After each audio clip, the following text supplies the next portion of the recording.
Today we're going to review the unrecognized issue of malnutrition versus malabsorption. Simply stated, malnutrition means that nutrients are not getting into our mouth. Even in our country, there are epidemic deficiencies of vitamin D, omega-3 oils, iron, iodine, and other essential nutrients in both children and adults. Malabsorption, on the other hand, means that nutrients are getting into our mouth, but not into our body. Many of us assume that when we eat foods or take supplements, these agents are being fully absorbed and utilized. However, this is far from true. Every nutrient is absorbed by a different mechanism. Just like we have talent for math or music, we have talents for absorption of certain nutrients, and we have challenges with others. Most of us have heard about deficiency diseases such as rickets with vitamin D and scurvy with vitamin C. However, before deficiency, there is insufficiency, where the effects are more indirect or subtle. If we gave a plant or child the minimum amount of water, sunlight, food, and love that it needed, we would have a surviving organism, but we would not have a thriving organism. That is what insufficiency is about, not enough for all functions. For example, vitamin D insufficiency can contribute to depression, especially during the winter, immune dysfunction, again during the winter, and even certain cancers, autoimmune diseases, and hormonal imbalances.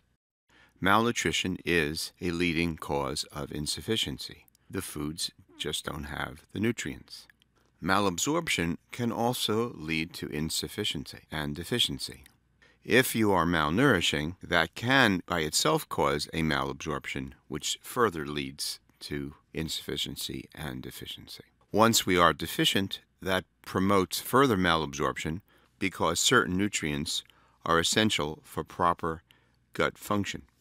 In addition, a subtle insufficiency can also be a root cause or a contributor to malabsorption.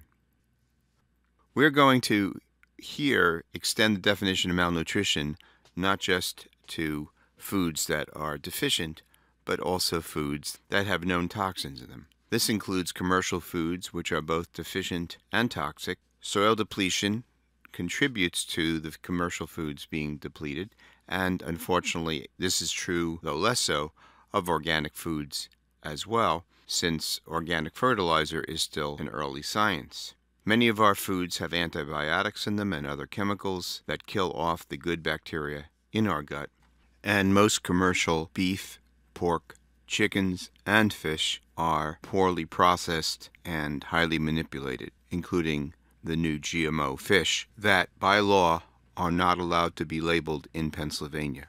Genetically modified or GMO foods are another level of toxicity.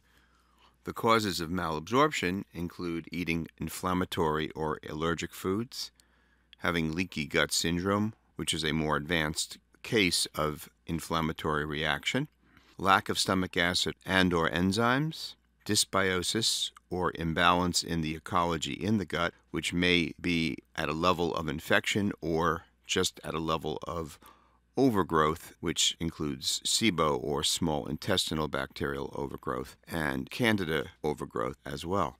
The way we distinguish between malnutrition and malabsorption is usually through lab studies, though it can also be determined by symptoms and subjectivity, though this is more difficult.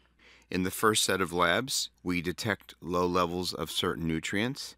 On the first set, we don't know if this is representing a malnutrition or a malabsorption. So we add supplements, and then we repeat the tests. And on the second set of labs and subsequent labs, the question is, has the level corrected?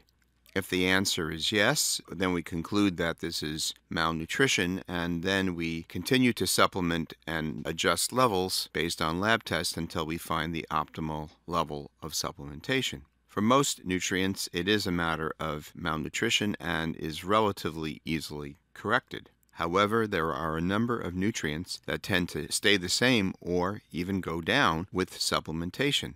These include magnesium, zinc, sometimes selenium, sometimes vitamin A, vitamin D, and others.